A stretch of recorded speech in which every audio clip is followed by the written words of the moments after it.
Gila, ini benar-benar di luar dugaan. Saat publik masih merayakan kabar mengejutkan bahwa Indonesia resmi ditunjuk sebagai tuan rumah Piala Dunia 2026, tiba-tiba muncul kabar yang lebih menghebohkan lagi. Erick Thohir disebut-sebut memanggil kembali STY. Apa yang sebenarnya terjadi di balik layar? Apakah ini strategi jenius atau keputusan paling kontroversial sepanjang sejarah sepak bola Indonesia? Sebelum ke pembahasan selanjutnya, jangan lupa like, subscribe, dan share agar tidak ketinggalan berita Timnas Indonesia terbaru setiap hari. Euforia belum juga reda sejak pengumuman mengejutkan dari FIFA yang menunjuk Indonesia sebagai salah satu tuan rumah Piala Dunia 2026. Media internasional ramai membicarakan lonjakan besar sepak bola tanah air. Nama Indonesia mendadak jadi sorotan dunia. Namun di tengah sorak-sorai itu, isu panas muncul dari internal federasi. Ketua Umum Erick Thohir dikabarkan menghubungi kembali sosok yang sempat menjadi perbincangan paling kontroversial. Ya, STY. Publik langsung terbelah. Ada yang mendukung penuh, ada yang geram, bahkan ada yang menyebut ini sebagai langkah nekat penuh risiko. Mengapa sekarang?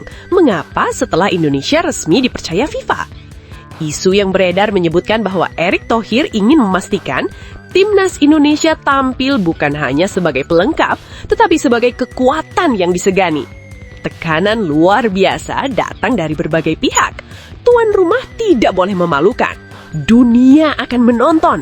Stadion penuh. Sorotan kamera global. Tidak ada ruang untuk kegagalan. Dan disinilah nama STY kembali mencuat. Semakin pihak menilai STY adalah arsitek yang sudah memahami karakter pemain Indonesia. Ia pernah membentuk fondasi, membangun mental, bahkan membawa perubahan besar dalam pola permainan. Keputusan memanggilnya kembali disebut sebagai langkah dramatis, bahkan spekulatif. Apakah ini rekonsiliasi besar demi merah putih atau justru tanda bahwa federasi sedang dalam tekanan besar? Situasi makin panas ketika analis sepak bola menyebut bahwa persiapan sebagai tuan rumah Piala Dunia 2026 tidak bisa main-main. Negara-negara kuat akan datang. Sorotan global akan tajam. Kesalahan kecil bisa menjadi bahan ejekan dunia. Erick Thohir diyakini tak ingin mengambil risiko sembarangan. Ia paham jabatan, reputasi, bahkan masa depan sepak bola Indonesia dipertaruhkan. Publik menuntut hasil, bukan sekedar seremoni. Media sosial pun meledak. Tagar dukung STY dan tagar tolak STY saling bersaing. Fans terpecah. Diskusi panas terjadi di mana-mana. Banyak yang bertanya, apakah ini momen balas dendam atau justru momen pembuktian terbesar dalam sejarah Timnas? Yang jelas, jika benar STY kembali, tekanan yang ia hadapi akan jauh lebih besar dari sebelumnya. Kali ini bukan sekedar kualifikasi atau turnamen regional. Ini Piala Dunia di rumah sendiri. Dan satu hal yang pasti, Indonesia tidak ingin hanya menjadi penonton di pesta yang digelar di tanahnya sendiri.